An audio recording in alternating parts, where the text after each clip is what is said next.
श्रीमद्भागवतम की जय।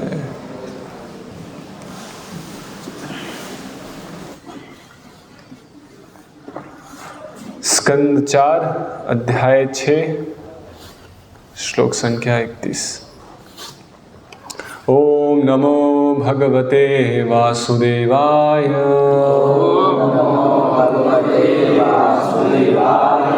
ओम नमो भगवते वासुदेवाय। ओम नमो भगवते वासुदेवाय।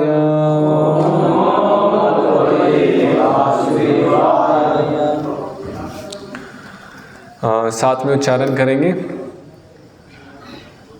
तम ब्रह्म निर्वाण समाधिमाश्रितम्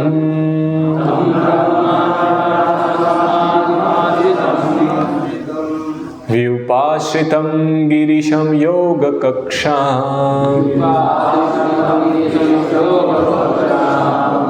सलोकपाला मुनयो मौना मनूनाम् आद्यं मनुं प्राञ्जलयः प्रणेमुः।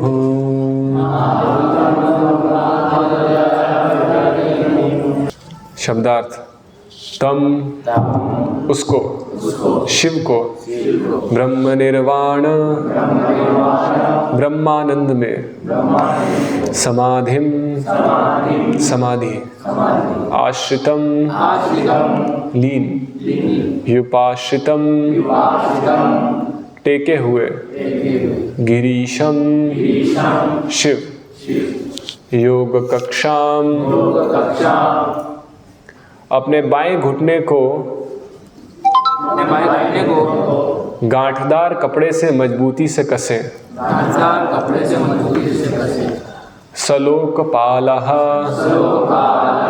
देवताओं सहित, इंद्र इत्यादि, मुनयः साधुगण, मनूनाम समस्त चिंतकों का, आद्यम प्रमुख, मनुम चिंतक, प्रांजलय हाथ जोड़े, प्रणेमुः प्रणाम किया। अनुवाद एवं तात्पर्य कृष्ण कृपा मूर्ति श्री श्रीमद् अभय चरणारविंद भक्ति वेदांत स्वामी श्रील प्रभुपाद द्वारा। अनुवाद। समस्त मुनियों तथा इंद्र आदि देवताओं ने हाथ जोड़कर शिव जी को सादर नमस्कार, सादर प्रणाम किया। शिव जी ने केसरिया वस्त्र धारण कर रखा था और समाधि में लीन थे, जिससे वे समस्त साधुओं में अग्रणी प्रतीत हो रहे थे। तात्पर्य। इस श्लोक में ब्रह्मानंद शब्द महत्वपूर्ण है। ब्रह्मानंद या ब्रह्म निर्वाण की व्याख्या प्रहलाद महाराज ने की है। जब मनुष्य अदोक्षज अर्थात भगवान में, जो भौतिक पुरुषों की ज्ञान इंद्रियों के परे है, पूर्णतया लीन हो जाता है, तो वह ब्रह्मानंद पद पर स्थित होता है। भगवान के अस्तित्व, नाम, रूप, गुण तथा लीलाओं के विषय में कोई धारणा बनाना कठिन है, क्योंकि वे भौतिकवादी पुरुषों की अवधारणा से परे स्थित हैं। चूंकि भौतिकवादी पुरुष ना तो ईश्वर के संबंध में कुछ सोच विचार सकते हैं और ना कोई धारणा बना सकते हैं, अतः वह ईश्वर को मृत मानते हैं। किंतु वास्तव में भगवान अपने सच्चित आनंद रूप में सदैव विद्यमान रहते हैं। ईश्वर के रूप में केंद्रित करके निरंतर ध्यान करना समाधि है। समाधि का अर्थ है केंद्रीभूत ध्यान। अतः जो व्यक्ति भगवान का सतत ध्यान करने की योग्यता रखता है, वह सदैव समाधि में रहता समझा जाता है और वह ब्रह्म निर्वाण या ब्रह्मानंद का आनंद लेता है। शिव जी में ये लक्षण प्रकट थे, अतएव यह कहा गया है कि वे ब्रह्मानंद में लीन थे। अन्य महत्वपूर्ण शब्द है योग कक्षाम। योग कक्षा एक आसन है जिसमें बाईं जांघ को केसरिया रंग के गांठदार वस्त्र के नीचे दृढ़ता से स्थिर रखा जाता है। यहाँ पर मनु नाम आद्यम शब्द भी सार्थक है, क्योंकि उनसे दार्शनिक अथवा विचारपूर्ण व्यक्ति का बोध होता है। ऐसा व्यक्ति मनु कहलाता है। इस श्लोक में शिव को विचारवान व्यक्तियों का मुखिया कहा गया है। निस्संदेह शिव कभी व्यर्थ चिंतन में अपने को संलग्न नहीं करते, किंतु जैसा कि पिछले श्लोक में कहा गया है, वे असुरों को उनकी पतित अवस्था से उभारने के लिए सदैव चिंतित रहते हैं। कहा जाता है कि चैतन्य महाप्रभु के काल में सदा शिव अद्वैत प्रभु के रूप में प्रकट हुए और अद्वैत प्रभु का मुख्य कार्य था पतित आत्माओं को उबार कर कृष्ण भक्ति में लगाना। चूंकि लोग अपने को वृथा के कार्यों में लगाए रहते थे जिससे उनकी भौतिक सत्ता बनी रहे, अतः शिव जी ने अपने अद्वैत रूप में परमेश्वर से प्रार्थना की कि वे भगवान चैतन्य के रूप में प्रकट हो, जिससे मोहग्रस्त जीवों का उद्धार हो सके। वस्तुतः अद्वैत प्रभु की प्रार्थना पर ही भगवान चैतन्य का आविर्भाव हुआ। इसी प्रकार शिव जी का एक संप्रदाय है जिसे रुद्र संप्रदाय कहते हैं। वह सदैव पतित आत्माओं के उद्धार के विषय में सोचते रहते हैं, जैसा कि अद्वैत प्रभु ने किया। ओम अज्ञानतिमिरन्धस्य ज्ञानाञ्जनशलाकया चक्षुरुन्मीलितं येन तस्मै श्री गुरुवे नमः। श्री चैतन्य मनोभीष्टं स्थापितं येन भूतले स्वयं रूपः कदा मह्यं ददाति स्वपदान्तिकं। वन्देऽहं श्रीगुरोः श्रीयुताः पदकमलं श्रीगुरून् वैष्णवांश्च। श्रीरूपं साग्रजातं सहगण रघुनाथान्वितं तं सजीवं साद्वैतं सावधूतं परिजनसहितं कृष्ण चैतन्यदेवं श्रीराधा कृष्णपादान् सहगण ललिता श्रीविशाखान्वितांश्च। नमो विष्णुपादाय कृष्णपृष्ठाय भूतले श्रीमते भक्तिविकास स्वामिनिति नामिने। नमो विष्णुपादाय कृष्णपृष्ठाय भूतले श्रीमते भक्तिवेदांत स्वामिनिति नामिने। नमस्ते सारस्वते देवे गौरवाणी प्रचारिणे निर्विशेष शून्यवादी पाश्चात्य देशतारिणे। जय श्री कृष्ण चैतन्य प्रभु नित्यानंद श्री अद्वैत गदाधर शिवासादि गौर भक्त वृंद। हरे कृष्ण कृष्ण कृष्ण हरे हरे, हरे राम राम राम हरे हरे।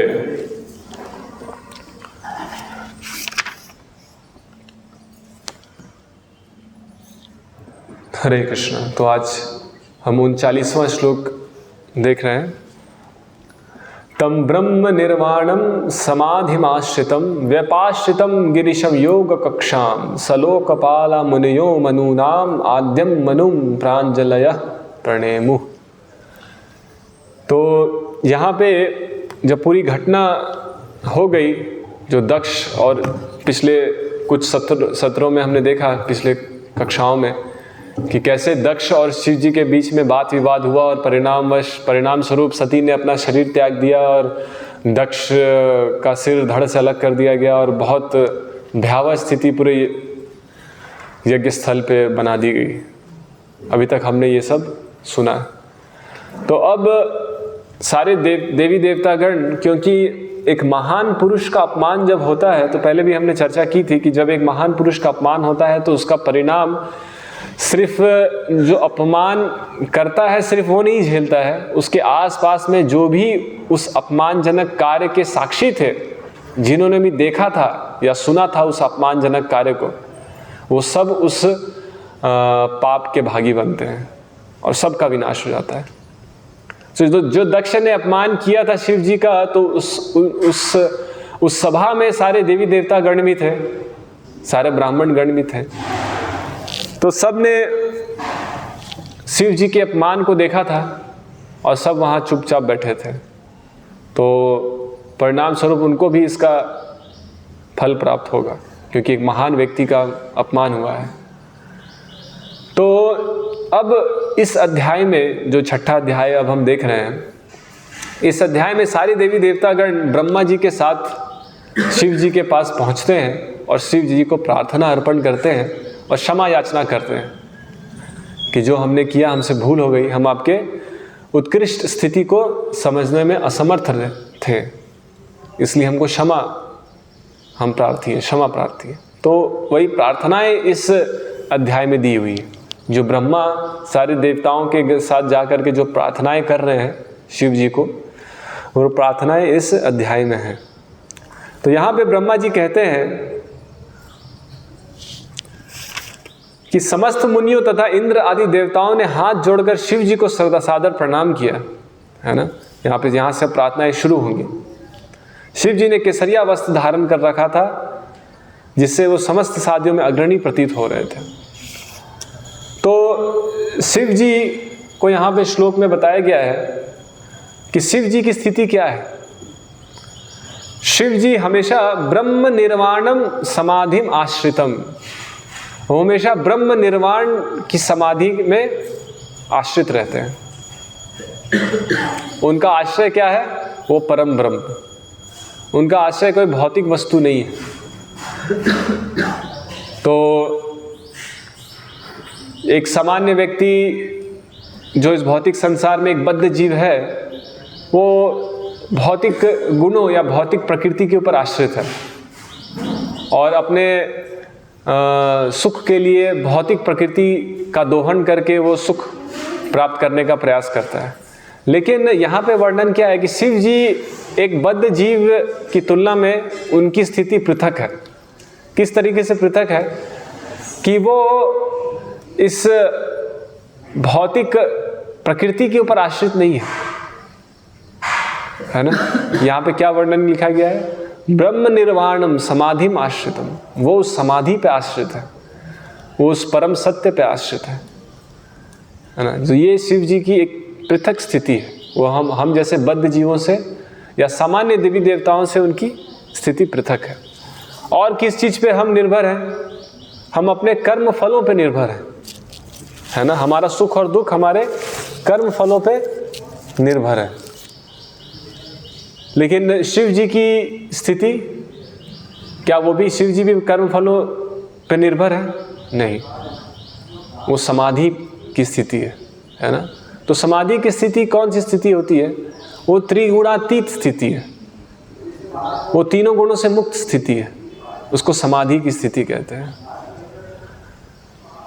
जो शुद्ध भक्त होते हैं उनकी मानसिक स्थिति की तुलना समुद्र से की गई है। किसी को याद है गीता में? हाँ, दूसरे अध्याय का आखिरी श्लोक, तो उसमें एक आध्यात्मिक रूप से प्रगत व्यक्ति की तुलना समुद्र से की गई है। आपूर्यमानम अचल प्रतिष्ठम समुद्रमापः प्रविशन्ति यद्वत् तद्वत् कामायम प्रविशन्ति सर्वे सशांतिम आपनोति न काम कामी। तो समुद्र जिस तरीके से अनेकों नदियों का पानी समुद्र में जाकर के विलीन हो जाता है, लेकिन समुद्र की स्थिति में ना तो कोई बढ़ाव आता है ना तो कोई घटाव आता है ना।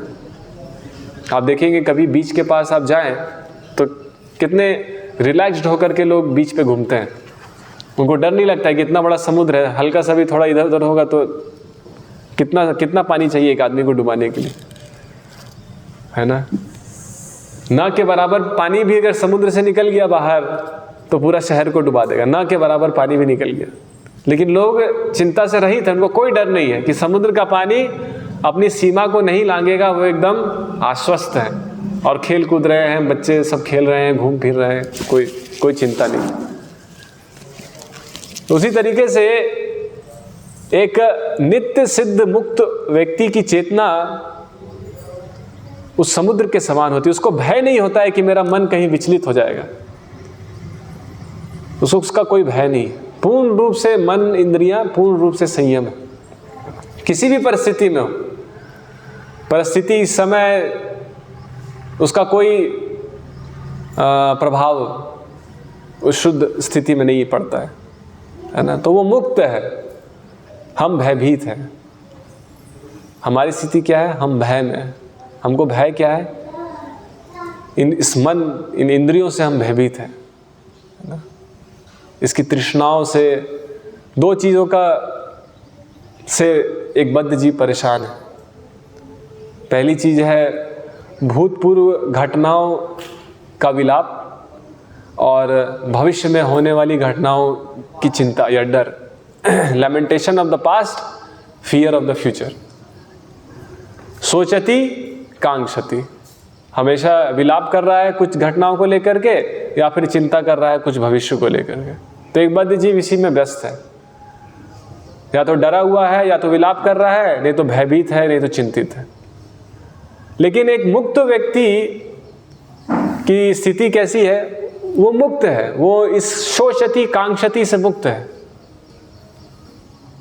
क्योंकि उसको कोई तृष्णा नहीं है, उसको कुछ पाने की इच्छा नहीं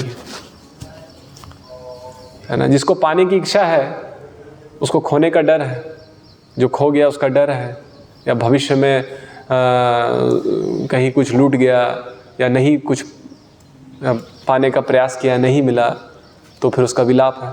लेकिन जिसको कुछ पाने की इच्छा ही नहीं है, फिर उसको किस चीज़ का भय है और किस चीज़ का डर है कि नहीं।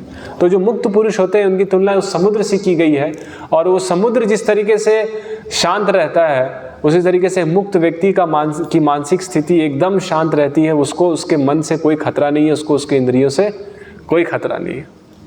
लेकिन हमको संभल के रहना पड़ता है। जिस तरीके से कोई नया व्यक्ति अगर गाड़ी सीख रहा है ना, 2 दिन हुआ है गाड़ी सीखे हुए, कार चलाना सीख रहे हैं, तो शुरू सोचना पड़ता है, अच्छा कौन गियर लेना है, अब दो डालो, है ना, अब 3 डालो, सोचना पड़ता है। क्लच लो, फिर गियर डालो, फिर सोचना पड़ता है, ब्रेक लगाना पड़ता है ना।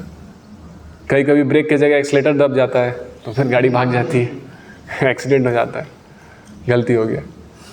तो लेकिन एक मुक्त व्यक्ति को उसकी चिंता नहीं है कि इंद्रियों को कैसे लगाना है। एक साधक को चिंता है इंद्रियों को ठीक से, है ना, संभल के चलना है, ठीक से, ज़्यादा सब नियम कानून है, सारे रूल्स रेगुलेशंस बनाए गए हैं, समय की पाबंदी है, सब पाबंदियाँ बनाई गई, डूज एंड डोंट्स, क्या करनीय है क्या करनी है।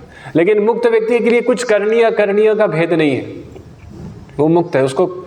उसके लिए ऐसा नहीं है कि वो अगर वेदों के नियमों का पालन नहीं करेगा तो उसका पतन हो जाएगा, और पालन करेगा तो उससे उसको कुछ ज़्यादा प्राप्त हो जाएगा, ऐसा नहीं है। उसके लिए वेदों के नियम से वो अतीत है, वो मुक्त व्यक्ति है। तो उसकी स्थिति बताई गई है, ब्रह्म निर्वाणम समाधिम आश्रितम, आश्रय। तो हमको बद्ध जीव की बद्ध अवस्था का मूल कारण है अपना आश्रय भूल गया है ना, इसके कारण भयभीत है। उसका आश्रय क्या है उसको पता नहीं है। जिस तरीके से हम देखते हैं, एक बार श्रील प्रभुपाद जी पार्क में घूम रहे थे अपने शिष्यों के साथ, तो जैसे ही कुछ बत्तख थे, जैसे ही बत्तखों के पास पहुंचा श्रील प्रभुपाद जी का समूह, तो सारे बत्तख दौड़ करके पानी में चले गए। तो श्रील प्रभुपाद जी ने देखा, बोला देखो, है ना, ये बत्तखों को डर है। जैसे ही उन्होंने हमको देखा वो भयभीत हो गए और जाके तुरंत अपने आश्रय में चले गए। उनका आश्रय क्या है? वो पानी। तो जाके उस आश्रय में बैठ गए। वहाँ उनको आराम, उनको सेफ महसूस हो रहा है, सुरक्षित महसूस हो रहा है ना। तो भय, हम सब ये भौतिक जगत का स्वभाव है भयभीत करना। ये भौतिक जगत हमें भयभीत करता है, हर कोई भय में। ये भय की स्थिति आती क्यों है? इसका जड़ कहाँ है? जब हम अपने आश्रय से अलग हो जाते हैं, जब हम अपने मूल आश्रय से अलग हो जाते हैं और किसी अननेचुरल स्थिति में, अस्वाभाविक स्थिति में हम डाल दिए जाते हैं या पहुंच जाते हैं, तो फिर हमारे लिए वो स्थिति भय उत्पन्न करती है।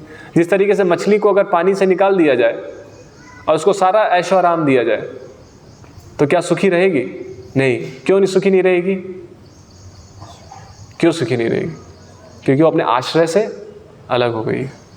उसका आश्रय वो नहीं है, उसका आश्रय पृथ्वी नहीं, उसका आश्रय पानी में है। तो भय उत्पन्न तभी होता है जब हम अपने अस्वाभाविक स्थिति में कार्य करने लगते हैं जो हमारे लिए स्वाभाविक नहीं है, और हम अपने आश्रय से दूर हो जाते हैं। तो अब प्रश्न उठेगा कि हमारा आश्रय कौन है? तो यहाँ पे शिव जी बता रहे हैं, ब्रह्म निर्वाणम समाधिम आश्रितम। तो ये समाधि की स्थिति क्या है? वो समाधि का आश्रय हमें लेना पड़ेगा। क्या है समाधि? गीता में बताया, सततम कीर्तयन्तो माम यतन्तश्च दृढ़व्रता नमस्यन्तश्च माम भक्त्या नित्य युक्ता उपासते। समाधि की स्थिति क्या है? सतत कीर्तन, सततम कीर्तयन्तो माम। भगवान कृष्ण गीता में क्या कह रहे हैं? समाधि की स्थिति को निष्क्रियता नहीं बताया गया है कि हम निष्क्रिय हो जाएंगे। समाधि हो जाएगी तो क्या हो जाएगा? हम निष्क्रिय हो जाएंगे। नहीं, निर्वाण या समाधि की स्थिति निष्क्रियता नहीं है, उसमें व्यक्ति और स्वतंत्र हो जाता है, उसकी स्वतंत्रता का परिमाण और बढ़ जाता है।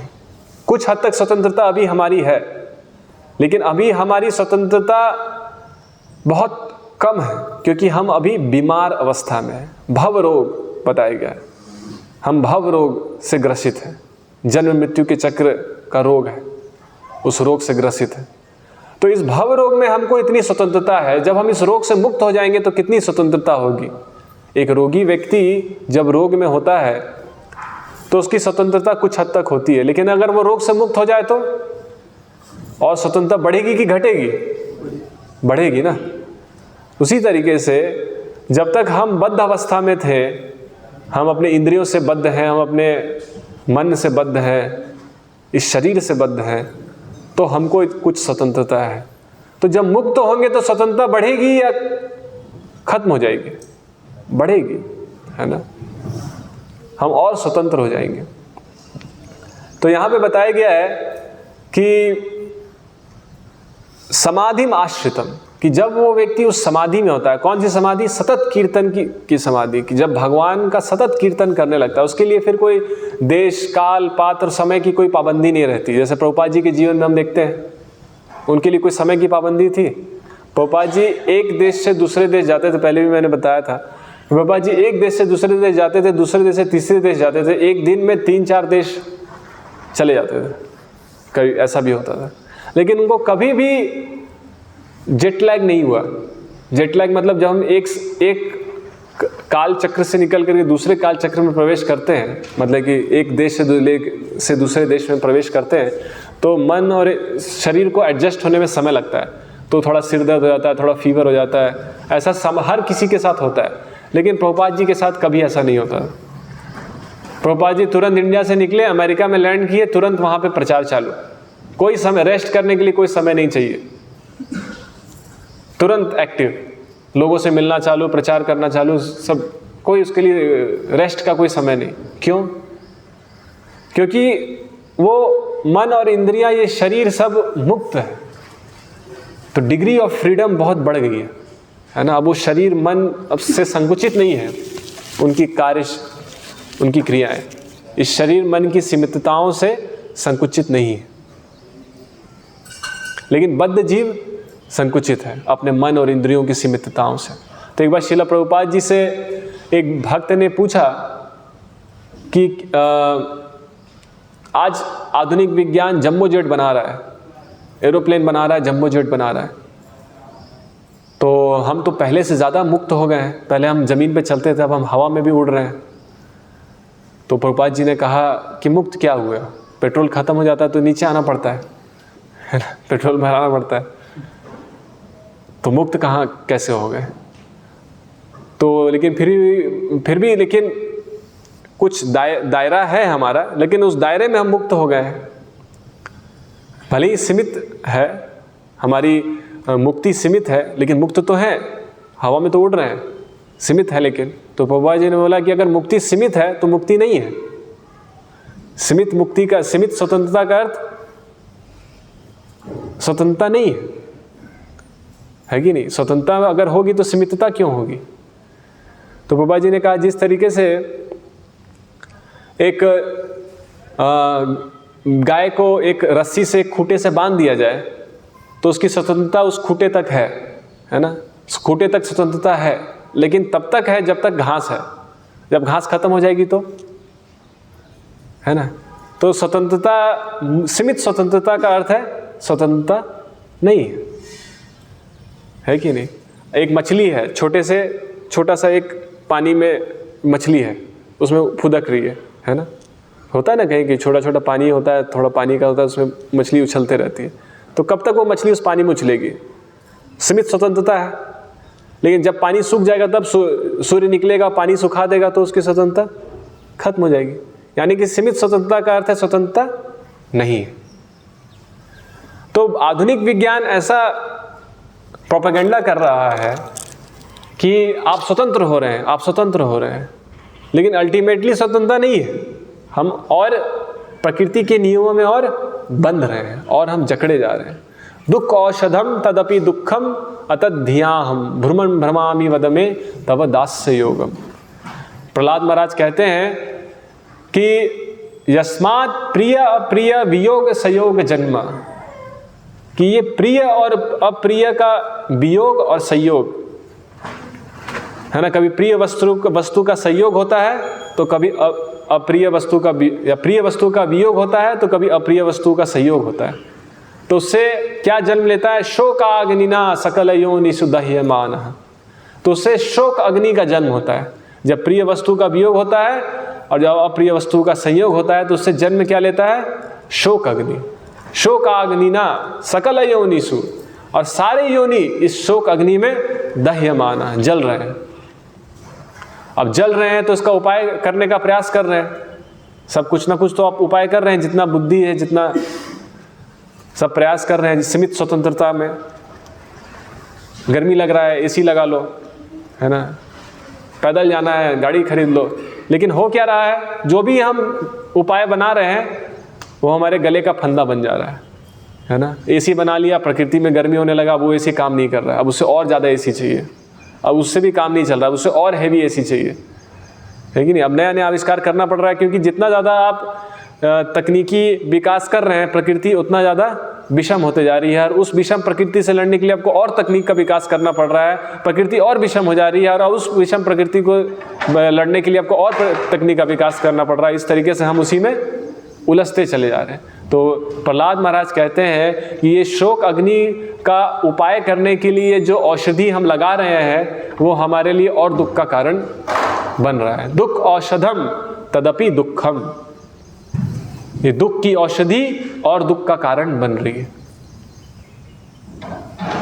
हमको लग रहा है हम विकास कर रहे हैं, विकास हो रहा है, विकास हो रहा है। क्या विकास हो रहा है? कि हम और अपने ही कर्म फलों में बंध रहे हैं और अपने गुणों, प्रकृति के गुणों में और उसके फांस में हम और फंस रहे हैं।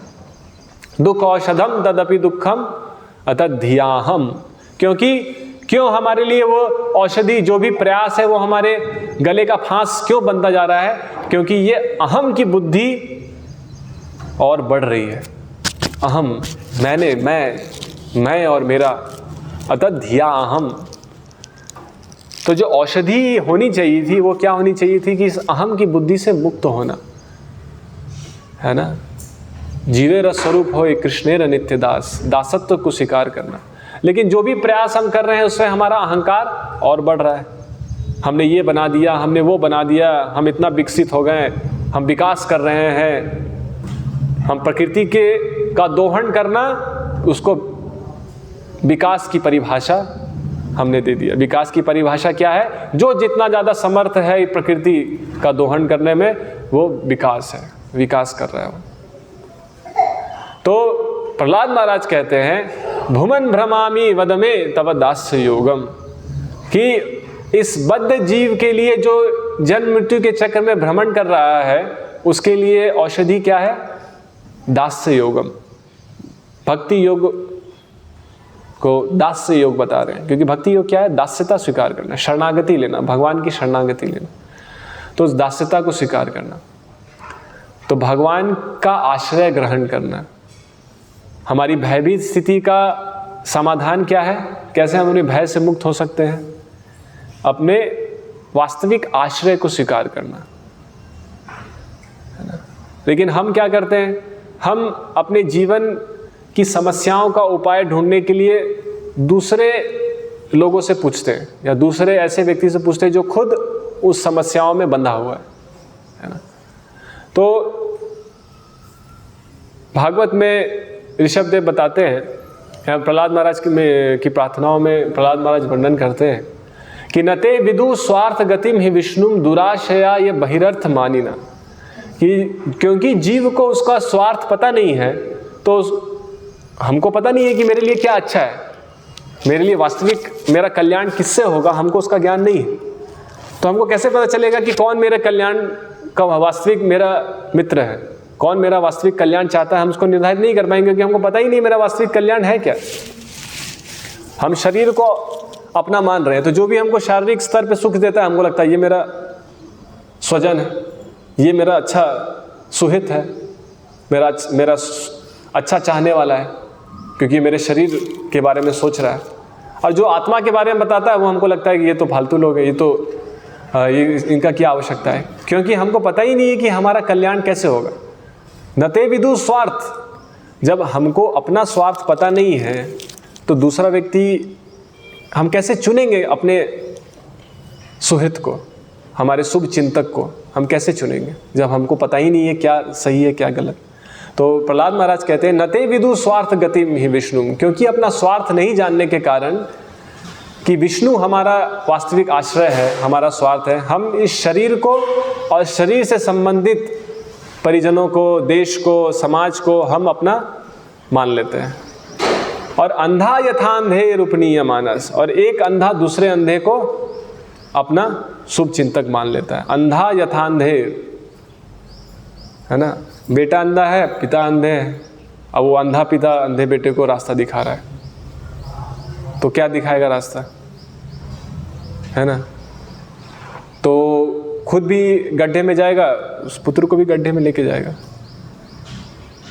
तो भागवत में बताया कि जब तक गुरु न सस्यात् स्वजनो न सस्यात्, पिता न सस्यात् जननी न सस्यात्, कि किसी को गुरु नहीं बनना चाहिए, किसी को पिता नहीं बनना चाहिए, जननी नहीं बनना चाहिए, है ना। ये सब उत्तरदायित्व को स्वीकार नहीं करना चाहिए जब तक न मोचये यह समुपेत मृत्युम, कि जब तक वो अपने आश्रितों को आश्वासन न दे सके कि वो अपने आश्रितों को मृत्यु से मुक्त कर सकेंगे, तब तक इस सब उत्तरदायित्व को स्वीकार नहीं करना चाहिए।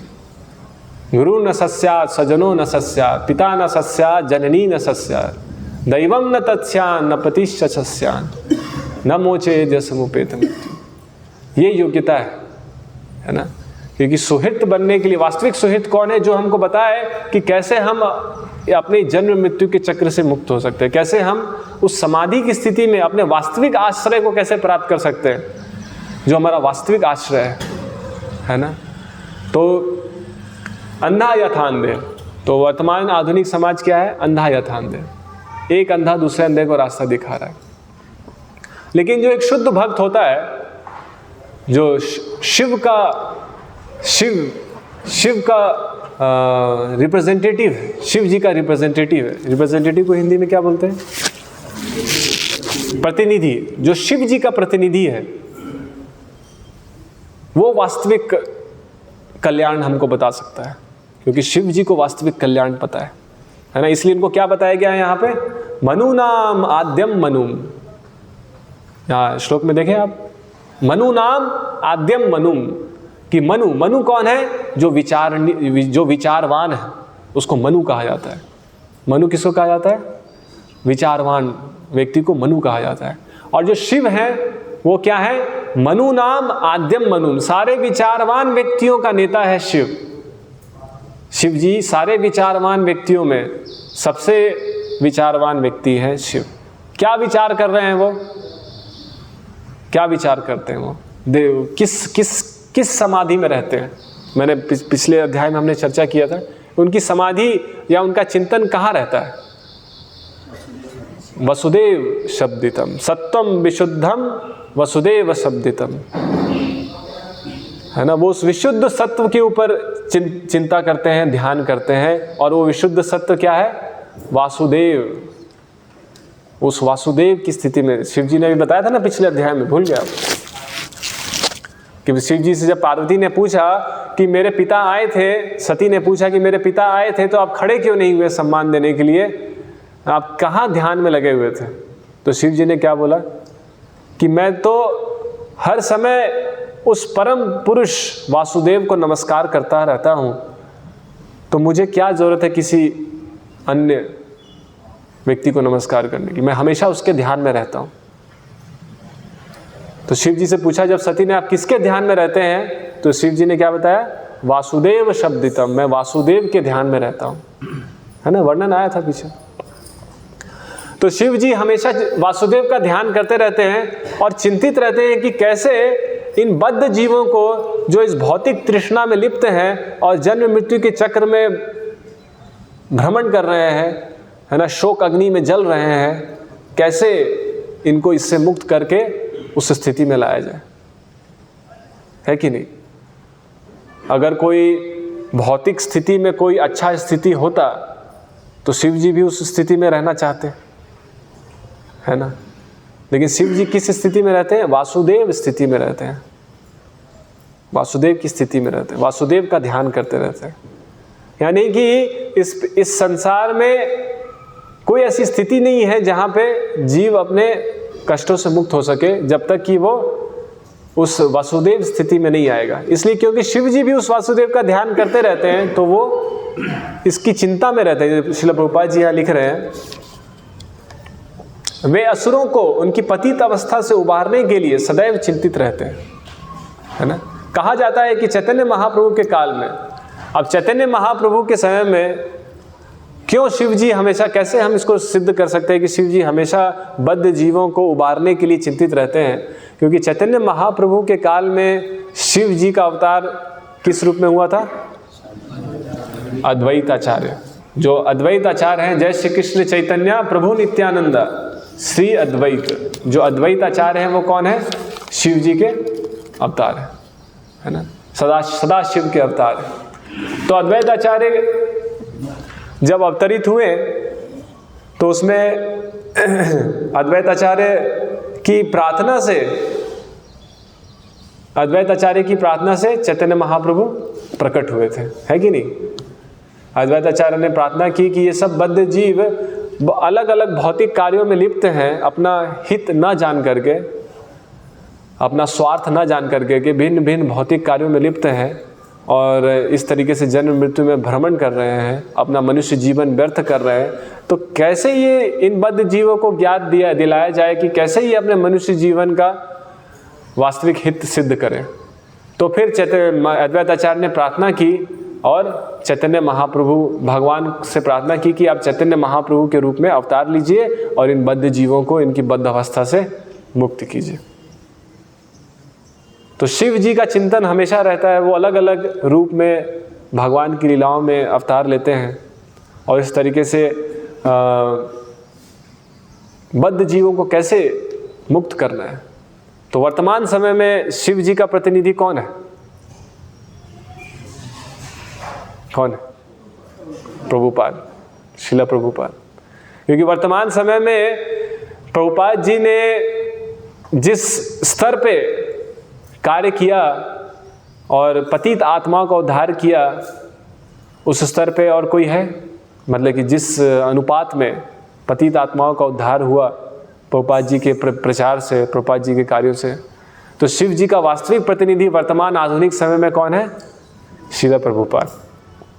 तो श्रील प्रभुपाद जब अमेरिका जाने वाले थे, जब 70 साल की उम्र में अमेरिका जाने वाले थे, तो उनको कि चर्चा में ये घटना इसलिए बता रहा हूँ कि श्रील प्रभुपाद जी ये समझने के लिए कि कैसे मुक्त आत्माएं हमेशा चिंतित रहती हैं कि कैसे इन बद्ध जीवों को उनके वास्तविक आश्रय तक पहुँचाया जाए, उसके लिए भिन्न भिन्न योजनाएं बनाना, भिन्न भिन्न प्रकार से प्रयास करते रहना, कैसे मुक्त आत्माएं चिंतित रहती हैं। तो प्रभुपाद जी के जीवन में हम देखते हैं कि प्रभुपाद जी को जब अमेरिका जाना था तो उनको एक पी फॉर्म चाहिए था, पी फॉर्म। एक गवर्नमेंट से, भारत सरकार से एक क्लैरिफिकेशन चाहिए होता है, इसको पी फॉर्म कहते हैं। तो श्रील प्रभुपाद जी ने आवेदन दिया था पी फॉर्म के लिए। ऐसी बहुत सारी घटनाएं हैं, उसमें से एक घटना मैं बता रहा हूँ। तो उनका पी फॉर्म जो अधिकारी को दिया था, तो उसने देखा आवेदन को और उसने उसको खारिज कर दिया, बोला कि आप नहीं जा सकते हैं, आप योग्य नहीं हैं अमेरिका जाने के लिए, खारिज कर दिया। तो श्रील प्रभुपाद जी गए, पी फॉर्म जो सैंक्शन होना था तो गए लेने के लिए, तो अधिकारी ने बोला कि आप नहीं जा सकते हैं। तो श्रील प्रभुपाद जी ने बोला कि आप कम से कम इसको अपने ऊपर के अधिकारी तक भेजिए, आप इसको वापस मत, खारिज मत कीजिए, आपसे नहीं हो सकता है तो आप इसको अपने ऊपर अधिकारी तक ट्रांसफ़र कर दीजिए, मैं उनसे बात कर लूँगा। तो उसने बोला ठीक है। तो उसने अपने ऊपर अधिकारी को भेज दिया। तो श्रील प्रभुपाद जी अगले दिन पहुँचे उसके दफ्तर। तो श्रील प्रभुपाद जी जैसे ही वहाँ पहुँचे और रिसेप्शन में पूछ रहे थे कि हम यहाँ पे जी पी फॉर्म आया था, मैंने आवेदन दिया था, क्या वो हुआ सैंक्शन? तो जब तक ऐसी बातचीत चल रही थी तो तुरंत वो अफसर अचानक से दफ्तर से नहीं, शायद फिर वो पूछे और फिर कैबिन के अंदर गए तो ऐसा कुछ हुआ। तो तुरंत अधिकारी ने बोला कि स्वामी जी आपका पी फॉर्म हमने सैंक्शन कर दिया, आप अमेरिका जा सकते हैं। तो प्रभुपाद जी कितने महीनों से उस पी फॉर्म के लिए प्रयास कर रहे थे और अचानक से, है ना, भगवान की कृपा कैसे होती है, और तुरंत वो अधिकारी बिना कुछ बोले, स्वामी जी आपका हमने देख लिया है एप्लीकेशन, आप जा सकते हैं अमेरिका, बिना कुछ बोले उसने तुरंत सैंक्शन कर दिया। तो जो मुक्त आत्माएं होती हैं उनको किसी चीज़ का कोई भय नहीं होता है, किसी चीज़ का शोक नहीं होता है। क्यों? क्योंकि उनको भगवान का आश्वासन है। क्या आश्वासन दिया है भगवान ने? कौन्तेय प्रतिजानी ही न मे भक्ता प्रणश्यति, है ना, कि कौन्तेय अर्जुन तुम इस युद्ध भूमि में ऐलान कर दो, है ना, कि न मे भक्ता प्रणश्यति, कि मेरा जो भक्त है उसका कभी विनाश नहीं होता है। तो जो मुक्त आत्माएं हैं वो इस भगवान के इस आश्वासन से बंधी होती है ना। तो ये दृढ़ श्रद्धा से बंधी होती है कि अवश्य रखिबो कृष्ण, विश्वास पालन, कि अवश्य रखिबो कृष्ण, कि कृष्ण अवश्य हमारी रक्षा करेंगे, है ना। मारे कृष्णा राखे कृष्णा जे इच्छा तो मार, कि अगर भगवान की इच्छा है तो हमको मारे या हमको रक्षा करे। आश्लिष्य वा पादरताम पिनस्तु माम दर्शनान मर्म हताम करोतु वा यथा तथा व विदधातुलम पटो मत प्राणनाथस तु स एव न पर, कि अब तो मैंने आपको अपना प्राणनाथ स्वीकार कर लिया है। चैतन्य महाप्रभु क्या प्रार्थना करते हैं कि अब तो आप मेरे प्राणनाथ हैं, अब आपको मुझे रौंदना है, कुचलना है या गले लगाना है, अब तो आप ही मेरे प्राणनाथ हैं, है ना। तो ये गोपियों का भाव है, ये गोपियों का भाव है कि जब कृष्ण गोपियों से अलग होकर के मथुरा या फिर द्वारका चले गए तो ऐसा नहीं कि गोपियां हताश निराश होकर के फिर अपने में काम में बिजी हो गई और भूल गई, नहीं। उस समय और उनकी श्रद्धा और उनका प्रेम और बढ़ गया, है ना। तो हर अवस्था में भक्त चाहे सुख हो चाहे दुख हो, वो इस विश्वास पालन, उस विश्वास में स्थित रहता है। उसको विश्वास है अवश्य रखिबो कृष्ण, कि कृष्ण रक्षा करेंगे, है ना, विश्वास पालन। इसलिए जो भक्ति में जो 6 अंग बताए गए हैं, उत्साह निश्चया धैर्य तत्त कर्म प्रवर्तनात् संग त्यागो सतोवृत सद्भीर भक्ति प्रसिद्ध्यति, कि भक्ति की सिद्धि के लिए 6 अंग बताए गए हैं। उत्साहान, कि उत्साहित रहना चाहिए, निश्चयात्, निश्चय होना चाहिए कि अगर मैं उत्साह से भगवान की सेवा करूंगा, और निश्चय कि भगवान के अस्तित्व पे कोई संदेह नहीं होना चाहिए और भगवान की रक्षा पे कोई संदेह नहीं होना चाहिए। उत्साह के साथ, निश्चय के साथ और धैर्य, है ना। कभी कभी उत्साह में हम व्याकुल हो जाते हैं और कोई सफलता नहीं मिलती है तो हम व्याकुल होकर के हम हताश हो जाते हैं, है ना। लेकिन क्या है, धैर्य रखना है, समय लगेगा लेकिन रक्षा होगी। तो श्रील प्रभुपाद जी के जीवन में भी हम देखते हैं कि श्रील प्रभुपाद जी ने कितने विषम परिस्थितियों में कार्य किया लेकिन धैर्य कभी नहीं छोड़ा। तत्त कर्म प्रवर्तनात्, और अपना धैर्य उत्साह बना करके तत्त कर्म प्रवर्तनात्, कि जो भी भक्ति में कार्य है उसमें हमको लगते रहना है ना। चाहे सफलता मिले चाहे असफलता मिले, वो मायने नहीं रखता है ना। तो शुद्ध भक्त हमेशा चिंतित रहते हैं। प्रभुपाद जी जब अंतिम समय में थे, जब एकदम वृद्ध हो गए थे और शरीर छोड़ने से कुछ समय पहले तक एकदम अंतिम स्थिति, कई 2-3 महीने से उन्होंने कुछ खाया नहीं था, पानी भी नहीं पिया था, कुछ नहीं शरीर में डाला था, तो एकदम वृद्ध स्थिति, एकदम कमज़ोर स्थिति। तब श्रील प्रभुपाद जी ने बोला, टीके जी डायरी एक किताब है तमाल कृष्ण गोस्वामी महाराज ने लिखी है, उसमें लिखते हैं तमाल कृष्ण महाराज की श्रील प्रभुपाद जी ने बोला कि मुझे वर्ल्ड टूर में जाना है।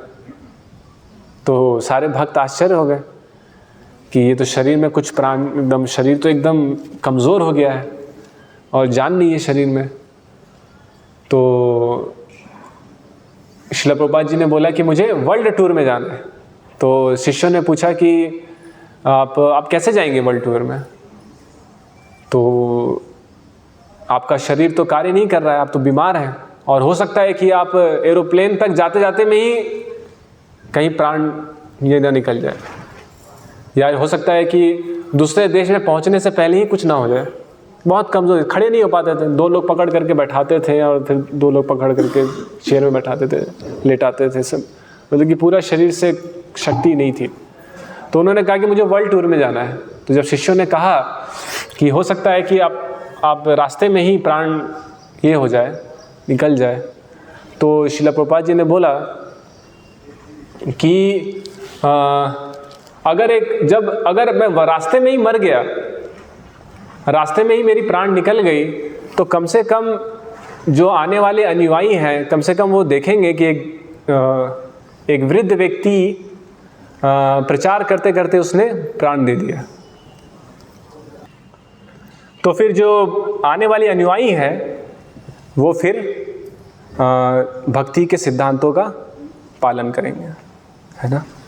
तो इस तरीके से जो शुद्ध व्यक्ति होते हैं, शुद्ध भक्त होते हैं, वो कभी भी हमेशा वो बद्ध जीवों के उद्धार के लिए हमेशा चिंतित रहते हैं। हम देख सकते हैं श्रील प्रभुपाद जी के जीवन से। तो यहाँ पे प्रहलाद महाराज की प्रार्थना आती है। प्रहलाद महाराज प्रार्थना करते हैं कि कुछ श्लोक आता है कि नैवो दुजे पर दुरत्यया वैतरण्यास त्वद्वीर्य गायन महामृत मग्न चित्त शोचे ततो विमुख चेतसा इंद्रियार्था माया सुखाया ब्रह्मत उद्भवतो विमूढ़ान। तो प्रहलाद महाराज कहते हैं कि नैवो दुजे पर दुरत्यया वैतरण्यास, मैं तो आपके वीर्य गायन में मग्न हूँ, है ना। तो वीर्य गायन महामृत मग्न चित्त, मैं तो आपके अमृत गायन, आपके लीलाओं के गायन में मग्न हूँ, लेकिन सोचे ततो विमुख चेतसा, लेकिन मैं चिंतित हूँ। किस चीज़ के लिए चिंतित हूँ? विमुख चेतसा, उन विमुख जीवात्माओं के लिए चिंतित हूँ जो कि माया सुखाया, जो कि इस माया सुख में भ्रमण कर रहे हैं। माया सुखाया ब्रह्मत उद्भवतो, जो इस माया सुख में भ्रमण कर रहे हैं। विमूढ़ान, जो कि अपना वास्तविक हित नहीं समझ रहे हैं।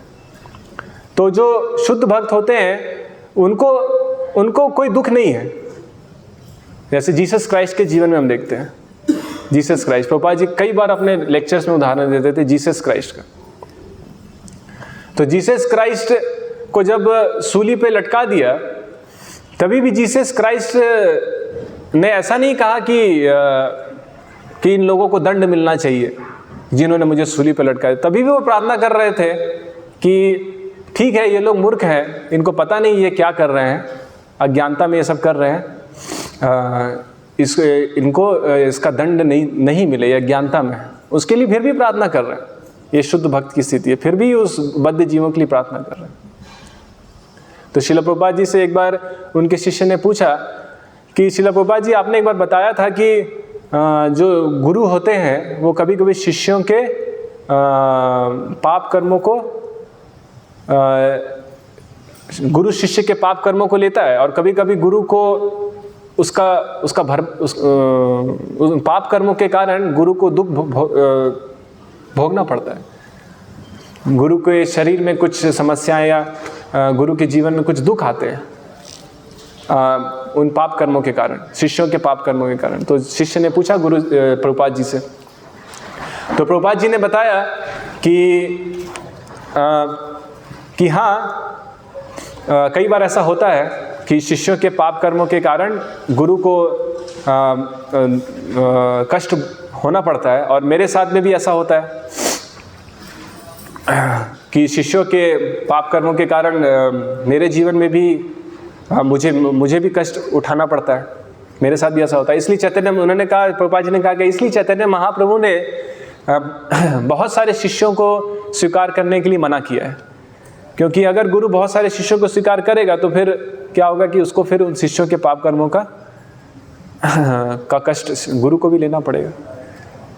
तो इसलिए लेकिन गुरु जो शुद्ध भक्त होता है, उसकी हृदय में इतनी कृपा है, इतनी दया है कि वो अपने ऊपर कष्ट ले करके भी बद्ध जीवों का उद्धार करता है। वो शिव का प्रतिनिधि है, वो शिव जी का प्रतिनिधि है। वो हर समय चिंतित है कि कैसे इन बद्ध जीवों का उद्धार करना है। वो हर समय उसके लिए प्रयत्नशील है। जिस तरीके से शिव जी का वेश ऐसा क्यों है, क्यों वो ऐसा अद्भुत वेश बना के रखते हैं? ताकि उन तमोगुनी पतित आत्माओं को आकर्षित करने के लिए, है ना, क्योंकि ये पतित आत्माएं तो शिव जी से आकर्षित होंगी, तो इसलिए शिव जी अपना वेश ऐसा बना के रखते हैं। वो तो विशुद्ध स्थिति में है, वो तो वासुदेव स्थिति में है, वो परम वैष्णव है। एक सामान्य वैष्णव भी साफ सफाई का नियम जानता है, लेकिन शिव जी फिर ऐसा वेश क्यों बना के रखते हैं? मरुस्थल में रहते हैं ऐसा। तो शिव शब्द का अर्थ क्या है? अमंगल से जो मंगल की ओर लेके जाए वो है शिव, है ना। तो उन सारे जीवात्माओं को जो अपनी अमंगल स्थिति में, जो अपने स्वार्थ को नहीं समझ रहे हैं, अपने वास्तविक स्वार्थ को नहीं समझ रहे हैं, उनको उस मंगल की स्थिति में ले जाने के लिए शिव जी ऐसा वेश धारण करते हैं।